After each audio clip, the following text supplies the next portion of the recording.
So about 3 years ago, we actually held a focus group with our core members and alums about impact. It was a question about, like, to what extent did they feel like they were making an impact? And some of the concerns that came to the surface were just the fact that they're high school students. They were teaching every single day, like, didn't have any real support to actually get into college or even actually understand what it meant to apply to college. An alum, Ashley Sorensen, who is now a fifth-year teacher over at Howard High School, she and I really got into a discussion about what we could do about this. What I could do in my role on staff was link into all of these existing community organizations who have been doing college access work over the last 40 years. And what she could do was engage her students and recruit them to the table. The FirstGEN Network is a near-peer college access mentoring program. That means that we recruit, train, and place about 40 first-generation college students and/or students who share the background of our kids in Teach for America partner schools. It just brings this big community together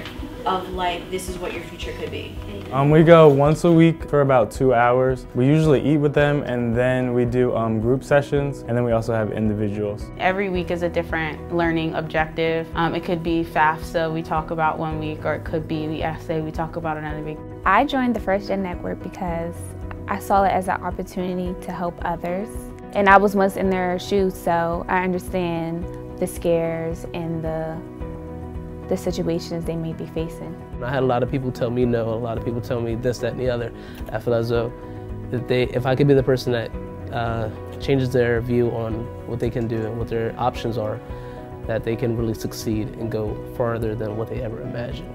When I was in high school, I was just scared, not knowing where to start, not having AP classes, not having honors, and just pretty much going into it blindly and not having that drive or push for someone to motivate you to go ahead and apply to college. I joined FirstGEN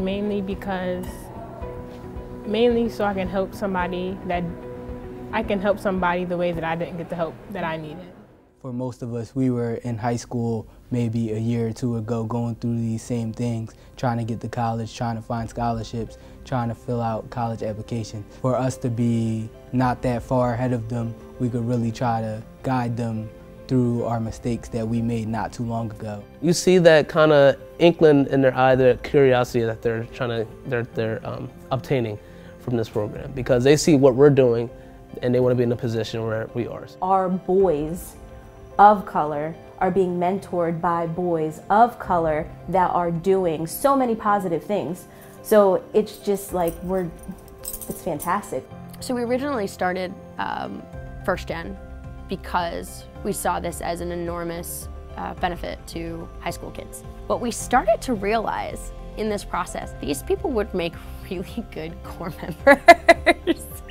you know, they're from this community, they share the background of our kids, they have authentic and personal stories that drive them, that make it, and they're empathetic towards these students in a way that I think is deeply important to any educator. It gives them a drive to want to finish, because it's almost like I'm sitting here in front of these kids saying, you know, you need to be doing this, so I have to continue pushing myself to finish because I have people relying on me. Teach for America really helped influence a lot with my goals and what my plans are for after college. I would say it's definitely bettered my leadership skills and facilitation skills, just being in a role where I have to speak to students and really get to understand them. I'm thinking I'm gaining more of my sense of self. You know, everyone says they come to college to find out who you are. I'm finding out who I am. I'm finding out what I like to do and why I like to do it. I like to help people, and I like to make sure people know what they are worth. This feels like to be a massive movement of college students who want to support kids like them, who grew up just like them. It has the power to completely transform our value at a moment where TFA is becoming highly political on these campuses. I would say it's definitely changed my perspective. It kind of makes me want to be a teacher, but I don't think I could do it. But and I'm so proud of Rick and Ariel and Jeray and Colleen as they are like starting their TFA applications after their second year. And I'm so hopeful as they get in and highly prefer Delaware and work here with us as a team.